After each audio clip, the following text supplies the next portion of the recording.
Hello, everyone. Yes, I'm getting ready. Got my sweatband on to go and work out in the garden a little. I look out my window right here, and it's the whole side over here is littered with dandelions blooming, and the dandelion honey that I made. It's almost all gone already. Everybody is a little sick here. I felt it this morning and then thought, oh, yeah, now I'm getting it.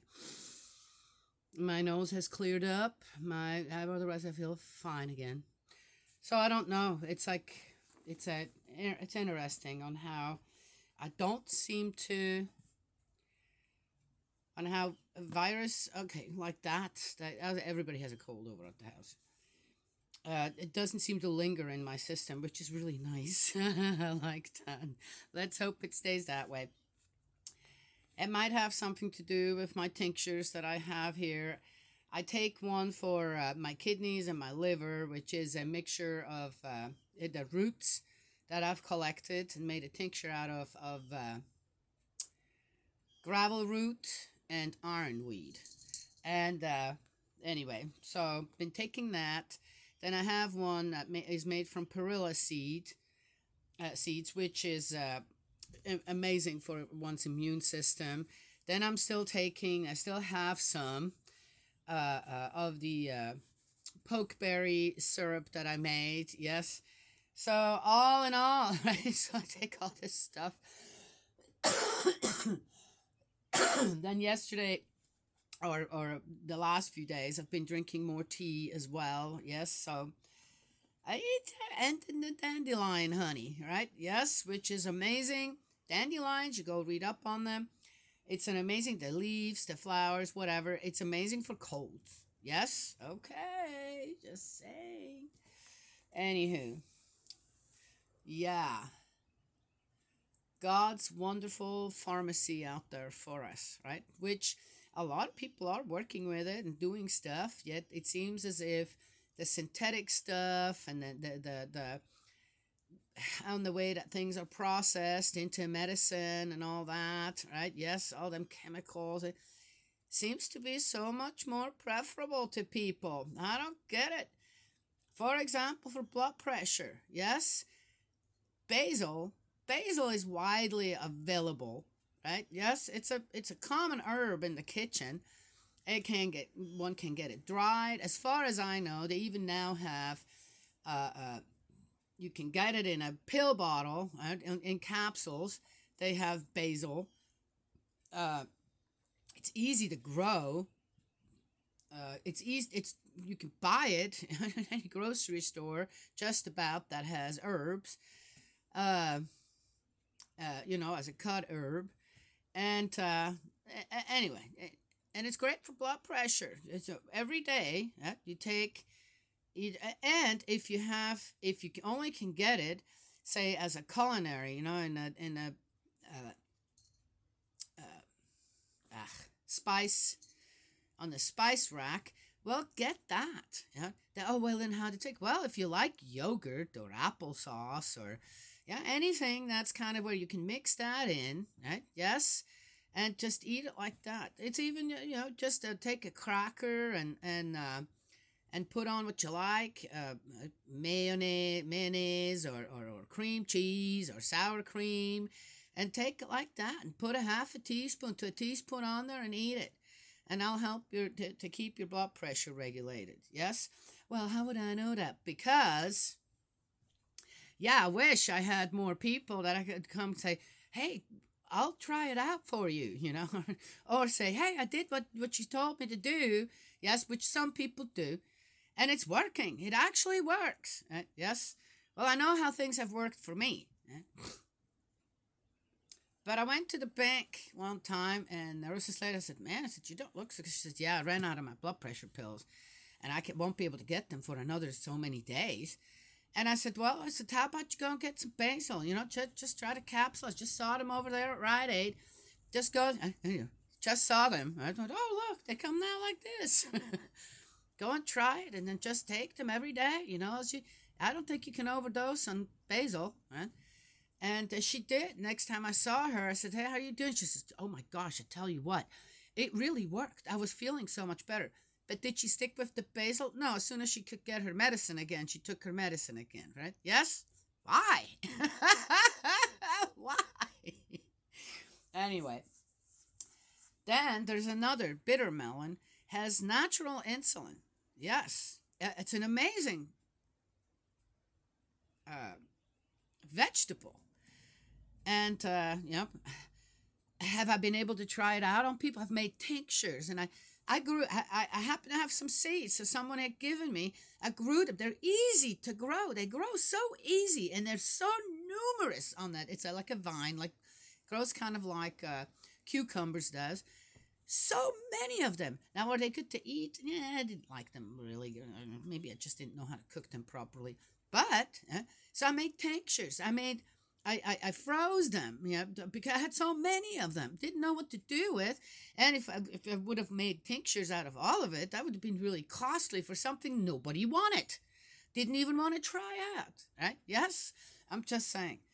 So many things out there that are amazing for our system, either for prevention or when you get sick, right? Yes? Oh, does it work for everything? You know what? I bet you that there's no way that any scientist or doctor or a researcher or whatever they are out there that making all the medicines and this is smarter than God. I do not believe that. And I believe that there is something for everyone. I'll tell you another thing that, again, oh, well, I don't drink alcohol. I'm going, well, then you're an idiot. You're taking drugs, okay? There is, if you're low on iron, and I've given this recipe to just about every mom that had a baby. And I said, you're going to be low on iron. You just lost a lot of blood. On top of that, a lot of them breastfeed, this and that, going back to work, I don't know what. All that stress on the body that just has given birth. When I got really low on iron, I almost had, I didn't, but almost had fainting spells. I was so tired after my first one. Lost a lot of blood, kept bleeding for 3 weeks. It was one of those things. And my mom, she says, 1 cup of red wine, 1 tablespoon of sugar, 1 raw egg. Put it in the blender, mix it up, and drink that 3 days in a row. I did. Iron went up just like that.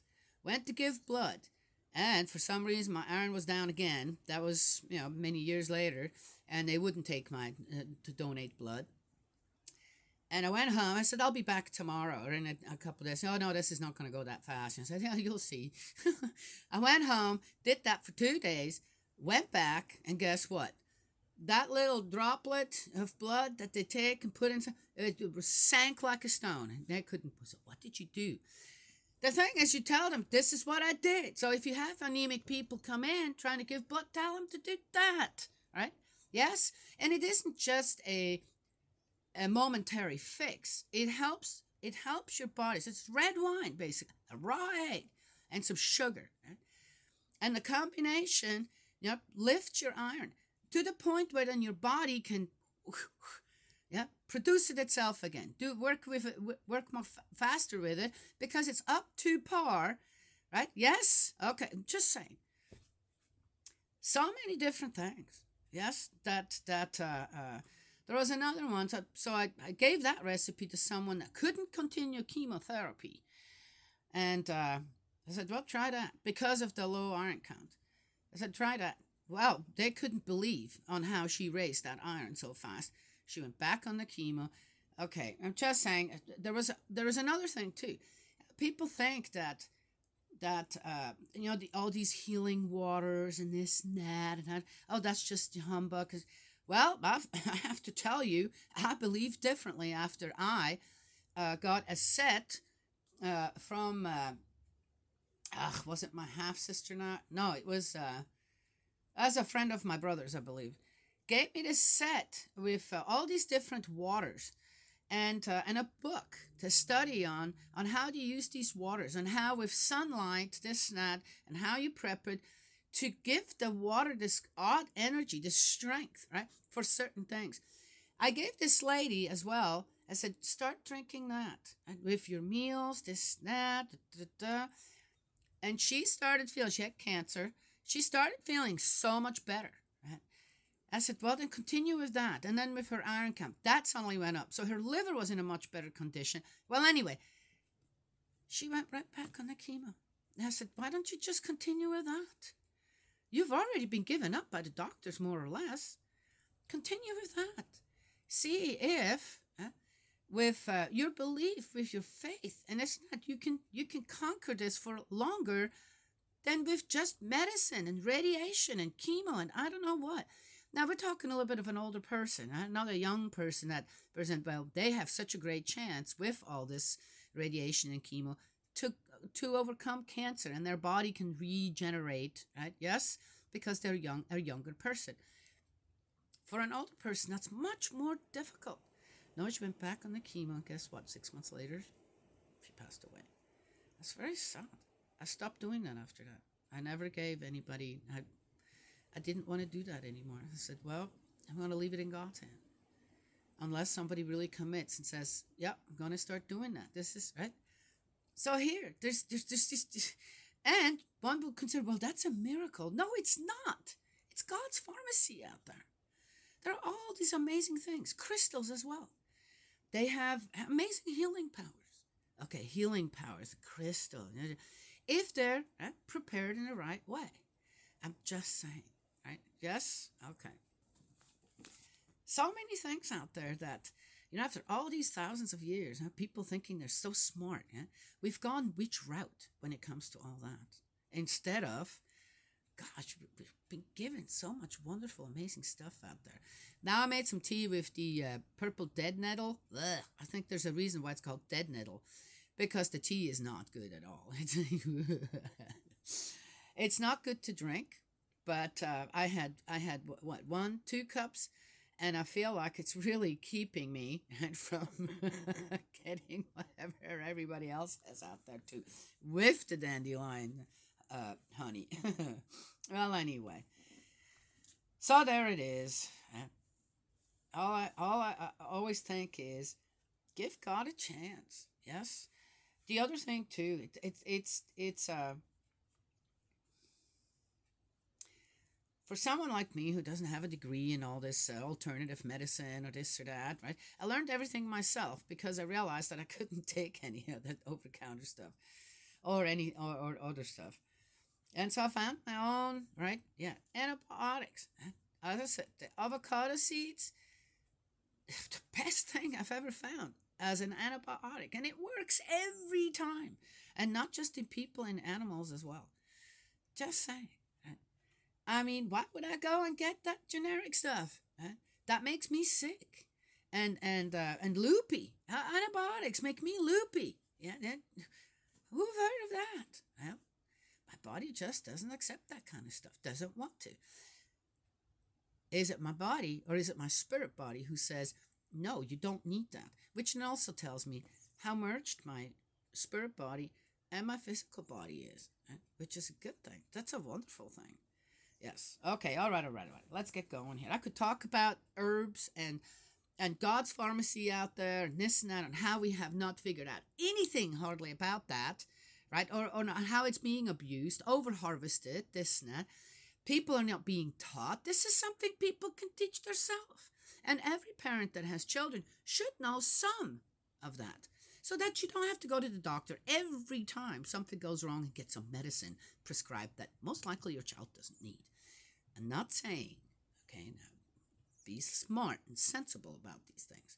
All right. Anywho, let's get going. But so there it is. Oh, I don't have baby duty today. Mommy's off for today, Good Friday. Don't know what's good about this Friday. When people decided to put a good man on the cross.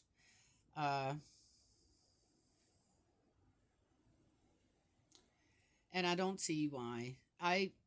Okay, if I remember, I will talk about that at the end. If it is something that I should mention again, I will. So we're in part 2, 7, prologue in Ecclesiastes. Better a good name than costly oil, the day of death than the day of birth. Better go to the house of mourning than to the house of feasting, for to this end everyone comes. Let the living take this to heart. Better sadness than laughter. A joyful heart may be concealed behind sad looks.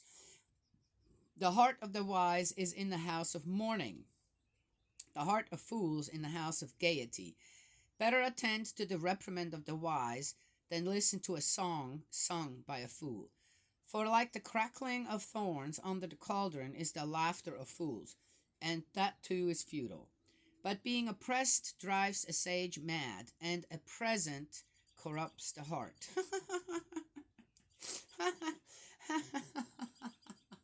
That last part is such a way of, again, oh, I'm supposed to be like that, right? Which I'm going, why would you want to be that way? That would drive me mad as a, okay, so again, if the excuse is, I'm going to go for the gaiety stuff and this and that and I don't know what, which I'm going, yeah, you should. Why would you be stupid enough to go for the other stuff? But here, uh, better the day of death than the day of birth. Seriously?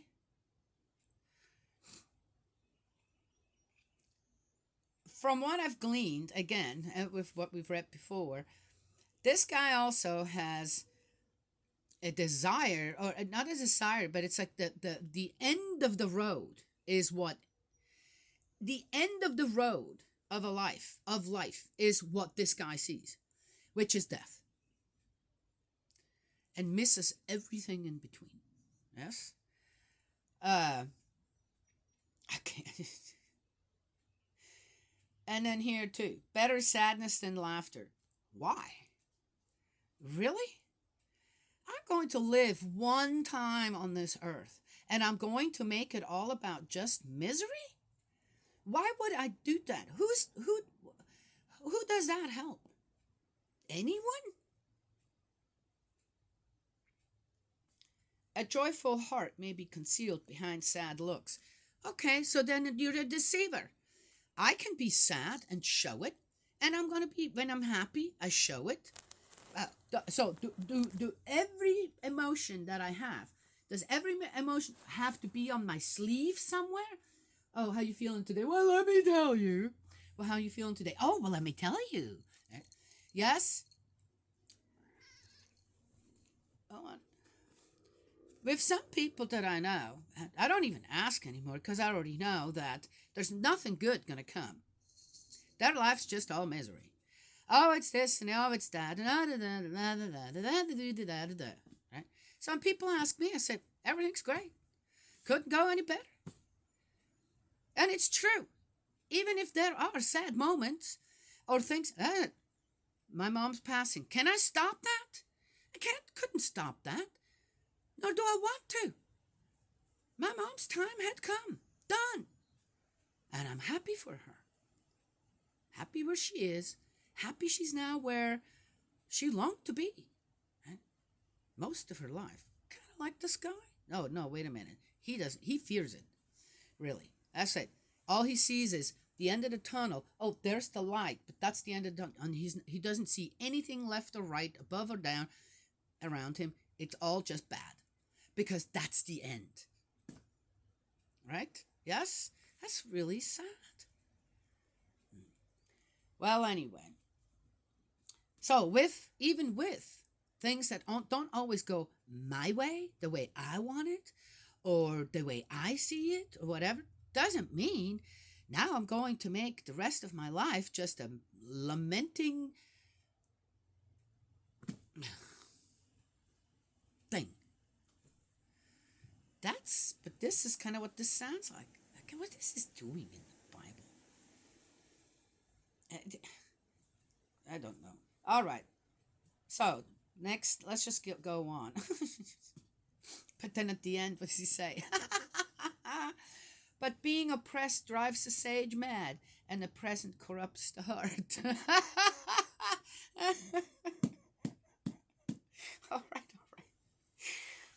All right. See, okay, I'm taking this more on the lighter side. And What a way to just look at life and go through life. Right? Yes? Oh, again, I started out with what? God's pharmacy out there. Yes? So much to learn, so much to be had, so much powerful medicine out there. Yes? Warnings. Better the end of a matter. Okay, so the overhead is warnings. Okay. Better the end of a matter than its beginning. Better patience than ambitions. Do not be too easily exasperated, for exasperation dwells in the heart of fools. Sounds to me like this guy is nothing but exasperated. Do not ask why the past was better than the present, for this is not a question prompted by wisdom. Okay, I have to give him this one because as often when I hear people say, "Oh, a long time ago," and I'm going, "A long time ago, what?" To talk like that is a bad idea. It used to be, yeah, and you were so happy with it all, but better than it is today, or this or that, or some things we have figured out. It's not good to do that to our next generations, because as we have been given the chance to do what we want to do or need to do here on earth, and find the blessings and the happiness and the giving and the sharing, right? Yes, and all that, the give and take and this and that, with whatever, right? With love comes sorrow as well, and pain. And yeah, as you get older, you're going to experience a little more pain than when you're younger, unless, okay, just saying. We had my generation, we're going towards the end of our life. Huh? Maybe have another 20 years, 30 years, but the majority of our time here on earth has passed. Yes? So now, what do I want to leave our younger generations with? My children, my grandchildren. Oh, things are going to get worse. You just watch. I have an 11. She's 11 months old now. An 11-month-old and a 12-year-old. The 11-month-old, I'm like, what am I going to do? Look at them, which I know. Well, like he says here, better to never be born. Right? Yes? Really? I don't see it like that. And especially now, I see a great future for my grandchildren and great-grandchildren and so on and so on. I believe in that future. And why would I not convey that belief to my children and my grandchildren and eventually great-grandchildren? Why would I lament to say, "Oh, in the past, everything was so much better, this and blah, blah, blah, blah, blah, blah, blah, than it is now"? Really? I cannot believe people doing that. Older generations doing that to younger generations. I don't get that at all. I have no idea why they're doing that. It's wrong. It's wrong to do that. It's wrong to not believe in the future of your descendants. All right. Wisdom is as good as a legacy, profitable to those who enjoy the light of the sun. Oh.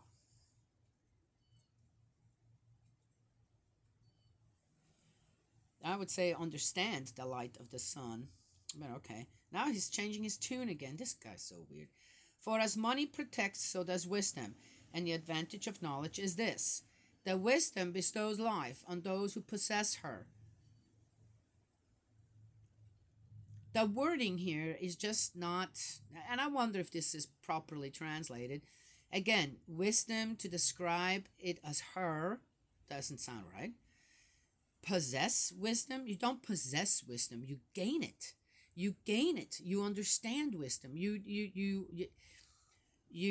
cherish wisdom. But to possess it, that's like conquering a mountain. How are you going to conquer a mountain, huh? It doesn't even make any sense. Don't conquer a mountain. You embrace a mountain when you walk it. I grew up in Switzerland. I walked up many a mountain that you couldn't take a car up to the top. You walked for hours and hours.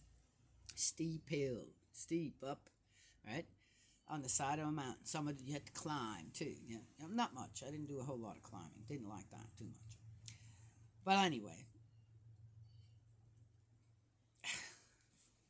Consider God's creation. Who, for instance, can straighten what God has bent? When things are going well, enjoy yourself.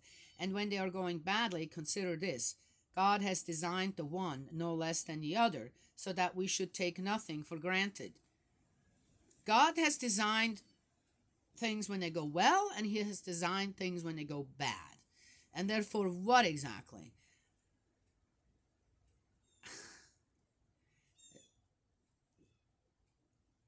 No. We have free will. If people really truly look at themselves and their life, why did things go well? Why did things go bad? They'll find the answers. And it has nothing to do with God's design on that.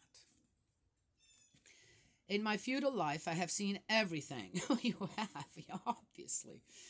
I wonder what you all did. The upright person perishing in uprightness, and the wicked person surviving in wickedness. Do not be upright to excess, and do not make yourself unduly wise.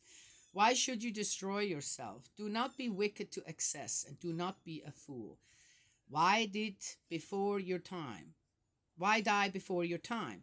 It is wise to hold on to one and not let go of the other, since the God-fearing will find both. What did I say about this guy? So he's Koheleth, and a person in the assembly, right? Yes, that's what it said in the beginning about who wrote this. And then I says, I think he's afraid. I think he's afraid to step up to the plate and stick his neck out, because he's probably going to get cut off if he actually tells them how he feels like it. Yes, that's right here. Right here. Right here is the proof for that. Yes?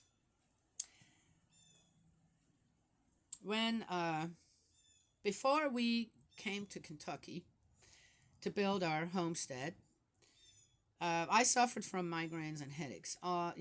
Migraines, so many a month, and then headaches. I barely remember a headache-free day. And about 6 months before we moved, packed up everything and moved, I decided I was done with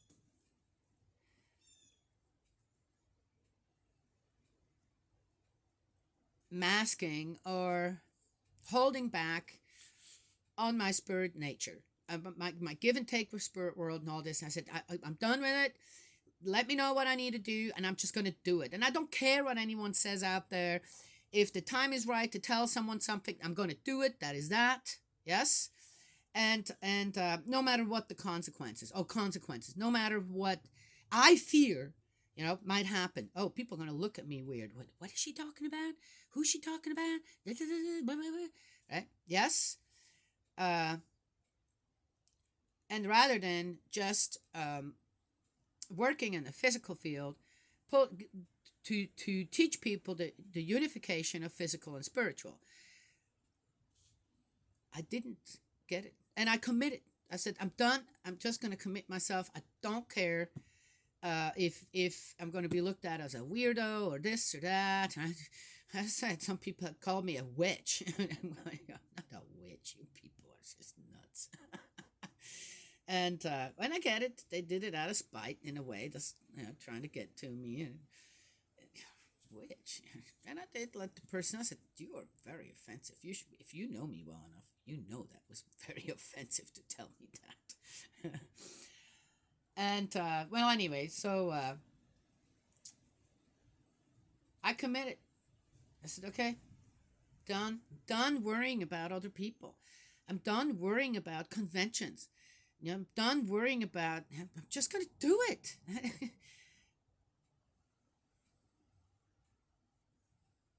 Kind of the opposite in what he says here. Yeah?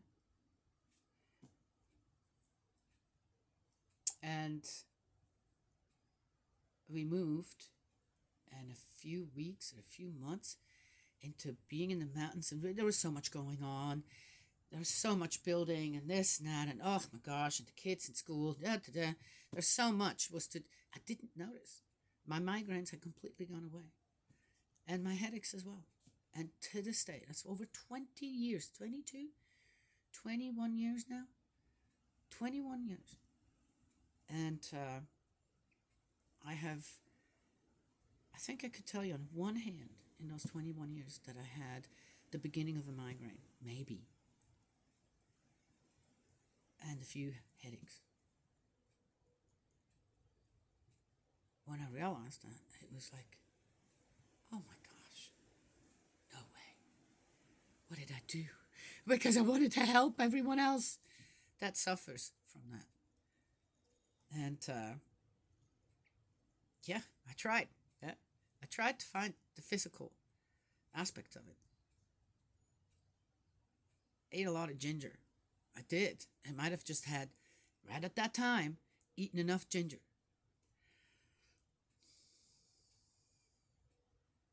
Other things, I'm not sure. I don't feel like I've changed my eating habits or anything. I've always liked eating fresh, home cooked, uh, uh, with fresh produce and stuff, rather than canned and processed foods. This, and that. I've never been a big snacker of all that stuff. Made my own little cakes or this or that. But it was always like that, and it never made a difference before. And the best that I can say is that, from my knowledge, is that my commitment to the spirit world, yes, and the physical world, is what changed. Something changed. It's to this day like this, yes. Anyway, so I'm sorry this guy didn't figure that out. Wisdom makes the wise stronger than a dozen governors in a city. No one on earth is sufficiently upright to do good without ever sinning. Okay, so let's go back to the wisdom makes the wise stronger than a dozen governors in a city. Well, aren't governors supposed to be wise? Aren't governors? Why are they governors? Because they're supposed to be able to lead the people. Well, leading the people, don't you have to have a certain amount of abilities to do that?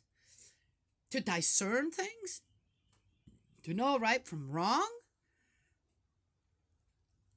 How is he looking at the people who governed, who were governors, right, at that time in Israel, I'm assuming, as idiots? Wisdom makes the wise stronger than a dozen governors in a city. What's that telling us right there? Okay, just saying. No one on earth is sufficiently upright to do good without ever sinning. That's a presumption, and I'm not going with that because I don't know everybody. I have a feeling that there are, and again, what do we consider sinning? We have 10 commandments. They're not hard to figure out. And according to those 10 commandments, everything's included. You could pick something and it'll be there in one of those commandments. Thou shalt not. Okay. So, what? No one on this earth in over 6,000 years of has been able to keep all the 10 commandments? Really? I don't believe that. And I think at that time already too, I believe there were good people. So again, who's this guy talking about? About who? Well, first of all, himself. And the higher ups. How do people get to the top? Okay. So again, no one on earth is sufficiently upright to do good without ever sinning. That's a fallible sentence anyway, right there. So, again, do not listen to all that people say, then you will not hear your servant abusing you. I don't have any servants, so I don't know what that means. For often, as you very well know, you have abused others. Okay, I'm starting to kind of get... Okay, he's talking to whoever. Thanks to wisdom, I have found all this to be true. I resolved to be wise, but this was beyond my reach. Okay, does one have to be wise to know when one either is being abused or is abusing others? Does that take wisdom? I don't think so. But anyway, guy's weird. The past is out of reach, buried deep. Who can discover it? Oh, that's an interesting one. Usually people talk about, okay, all right, all right. Buried deep. Who can discover it? Hmm. But I have reached a point where, having learned, explored, and investigated wisdom and reflection, I recognize evil as being a form of madness and folly as something stupid.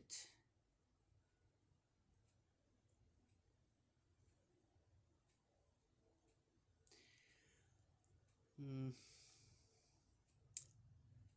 I'm not going to go into that one.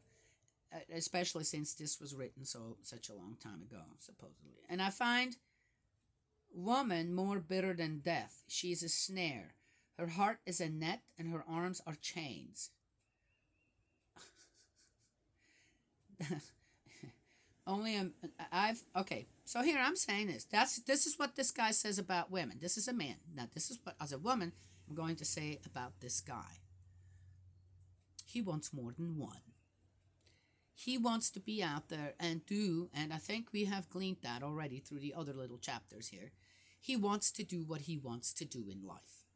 He doesn't want to be chained down to any kind of uprightness per se when it comes to many different things that actually lead to happiness. He wants what he wants. And in this case, he doesn't just want one woman, especially one that is at home waiting for him to come home and kind of provide for the children and this and that and keep the roof over. He doesn't want that. That's a chain to him. Well, he should have thought of that before he had kids and got married, I guess. Yes? And anytime now he sees a woman out there that, ooh, that's pleasing to my eyes, he laments over the fact that he can't have that. Yes? That's what this dude sounds like.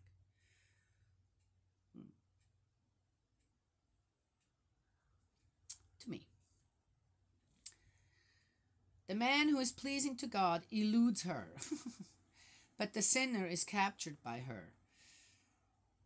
This is what I think, says Koheleth, having examined one thing after another to draw some conclusion, which I am still looking for, although unsuccessfully. One man in 1,000 I may find, but a woman better than any other women, never. What did I just say? I said, one man in 1,000 I may find, but a woman better than other women, never. Okay. This alone is my conclusion. Yeah, we know that. God has created man straightforward, and human artifices are human inventions. All right. That's the end of 7. All right, in a way, this guy's humorous too. I wonder if he knows how he knows. Foolish he actually sounds himself. Anyway, so there it is. That's the end of 7.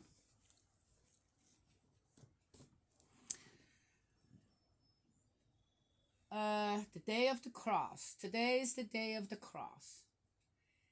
And I wanted to say something about that. And if people get offended over it, well, so be it. The cross isn't something, and I wore a cross around my neck for a long time.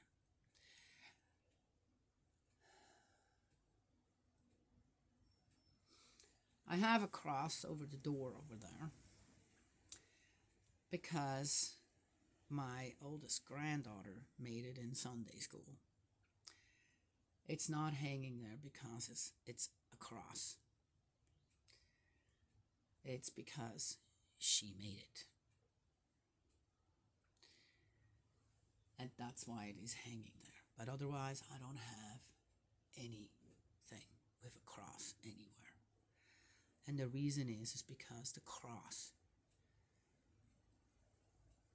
is a weapon of torture.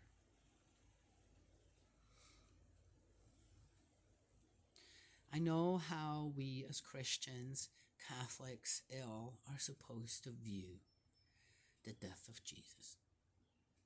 I got it. It's bred into us.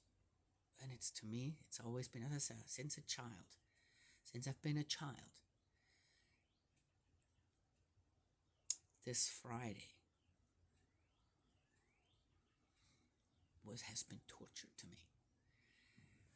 How would I even know as a 6, 7-year-old watching all the Jesus movies? Oh yeah, we have a lot. There were a lot of them. And every time the scene when they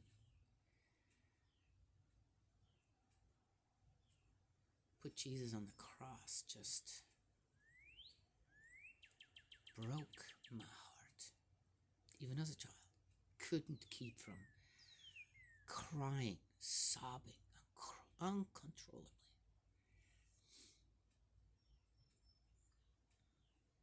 I couldn't understand why people would do that. And even though I grew up with knowing, well, that was Jesus' sacrifice for all of our sins, I couldn't accept that. Or I didn't understand how people could. Why would you rely on someone else to take care of what we need to take care of? Yeah, see? Okay. So the cross is not something to revere, hang around your neck, because the cross tortured Jesus, killed. He was hung on a cross to die. Do you understand what I'm saying?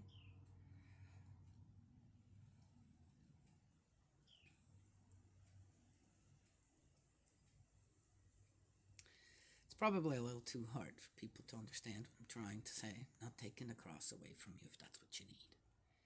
Just saying. Think. Think on what you actually are.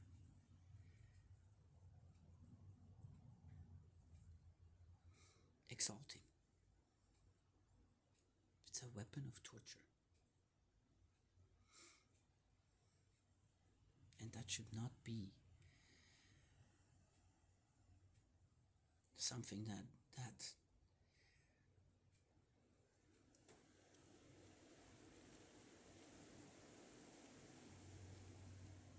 is such a great thing to acknowledge Jesus by. Just saying.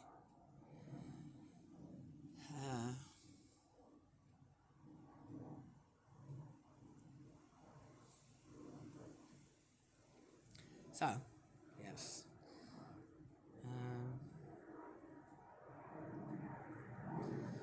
I found with my brother Jesus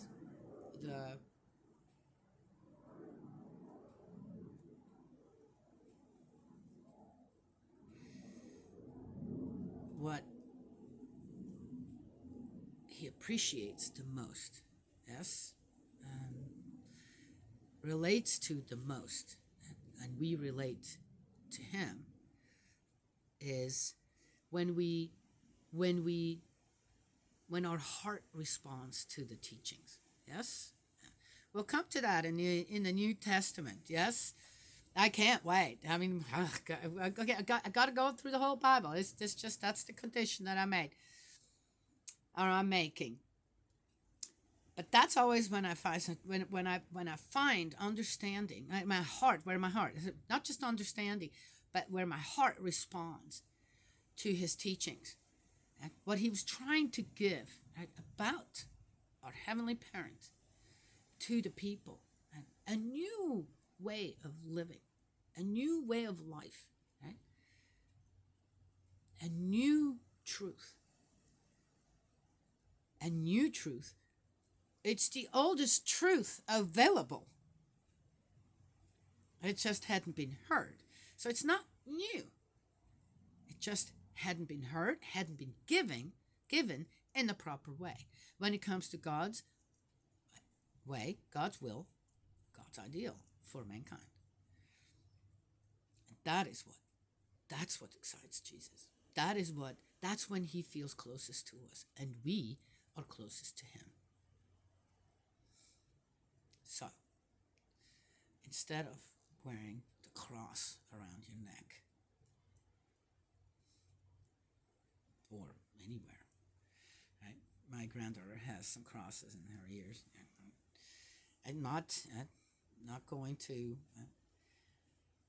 I know there was a phase where okay, you're not going to go there. It is what it is, right? Yes.